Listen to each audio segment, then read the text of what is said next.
Ganni nan na fito daga cikin mota tinkis zan je wurin da za a yi min hoto. Wannan bidiyon da ya janyo ce a cikin garin nan, kuma wannan bidiyon kuɗi ne. Hatta wannan rigar da na sa a jikina fara su suka bani, sai dai in ce muku kamfanin Omo zan yi musu advert, amma ba zan faɗa muku ba wani kamfani ne ko wani abu har sai an saki abin da abubuwa yanda suka umarta. So hatta wannan kayan na jikina da kuke gani da faranan da komai bani akai, makeup komai, mai hoto da komai in kuka kula a bidiyo na wancan wanda na sa yalwan jalabiyan, za ku ga motar wani kamfanin jirgi da yake wannan aka zo aka ɗauko su daga airport aka kawo su inda za mu yi. Su suke bani direction da komai, a yayin da duk in na ji an yi ce kaza akan wannan hoton, ni kuma sai in tuna iya wuya na dan samu na cefa ne a lokacin da ake marmartiya ta rashin kuɗi a cikin garin nan. Na samu wannan abubuwan da wannan hanyar, ba abinda zan ma Allah subhanahu wataala sai dai in gode mishi.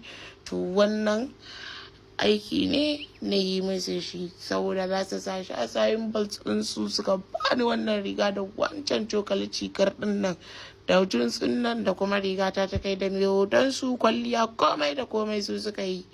Komai da komai da ka gani na canza kaya na yi komai su suka zo. Kamfanin Omo zan yi musu. Don haka ni wannan bidiyon ko hoton nan ba wani abu bane a wurina da komai saboda za su dauka ne su je su tura. Ni yanzu na zo da mutane da za a ce kaza murje kaza, ba wanda yake taimako na. To ba wani na zaga ba wani na yi wasata ba wani na yi wa almundana ba ko na zalunta ko wani abu. Sai na samu wannan hanyar za a biya ni payment ina, za a yi komai da komai da manaja na da everything da komai. To yanzu ma haka zancen da nake muku ba na arewacin Najeriya, ina Lagos, saboda wannan abubuwan da za ka karasa. So amma dokansu ne ba za ka dinga dauka kana posting kaza ba, har sai time din da suka saki wannan abubuwan nasu sannan za ka dauka kai post din su gaya maka irin kalaman da za ka yi a cikin bidiyon da dai sauransu da komai da za ka yi. To wannan fa shine magana faƙar ta tassara.